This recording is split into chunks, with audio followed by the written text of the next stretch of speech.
I'm just gonna go ahead and say it. If anybody out there ever came at me with that creepy smile, you better be ready to throw hands.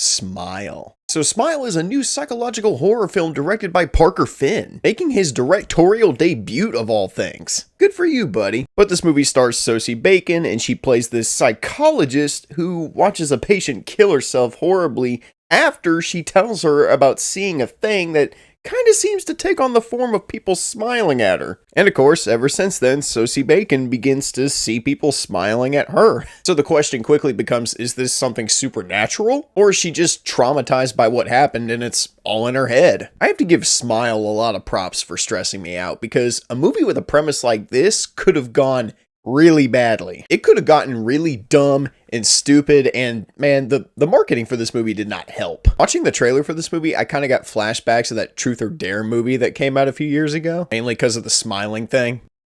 Ugh. It didn't work in that movie, so I really had no reason to believe it was going to work in this movie. So I went into Smile pretty hesitant. And weirdly enough, I ate my own words. Smile is actually probably one of the better horror films of the year. This movie had everything that I want in a horror flick. It's got the tension, it's got the suspense. Man, the character performances?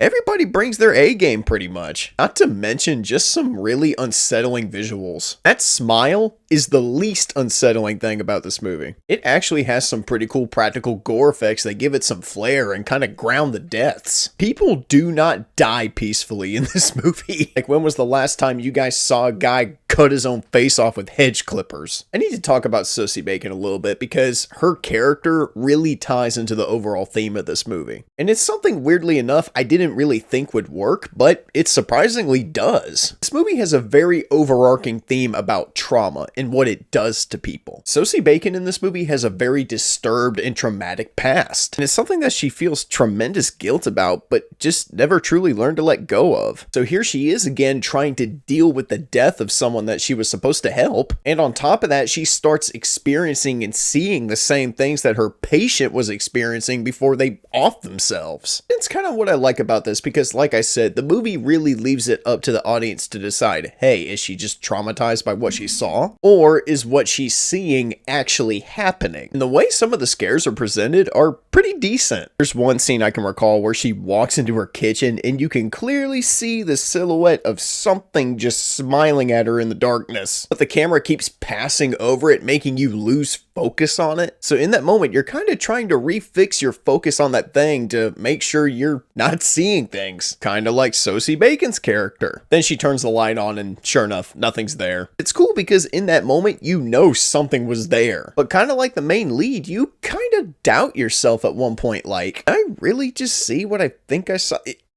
Am I seeing things too? Clever man, Parker. And you really don't figure out what's going on until probably about maybe the last 25 minutes of the movie, so it's kind of a big mystery up to that point. There was one thing about this movie that did get on my nerves enough to where it stopped this movie just short of getting my gift from the gods rating. Those damn jump scares.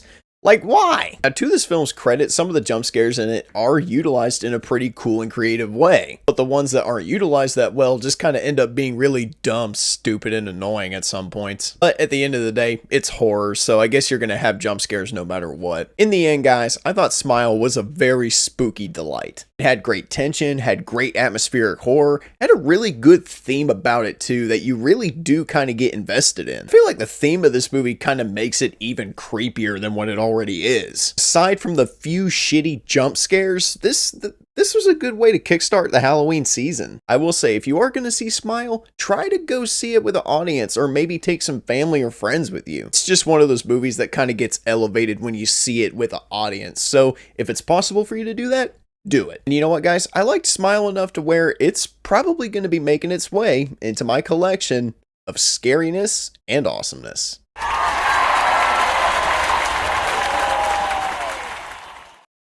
Alright, thank you guys so much for watching. Drop a like, leave a comment, and subscribe if you're new to the channel. I'm sorry if this review is a little late, and I'm sorry if it's a little lackluster.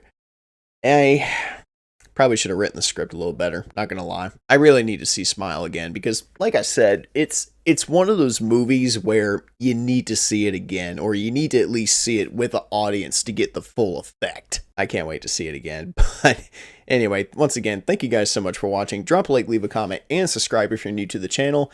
And as always, I'm the Unbiased Movie Nerd. I'm saying peace, and I'll see you guys in the next review. Happy Halloween, everybody.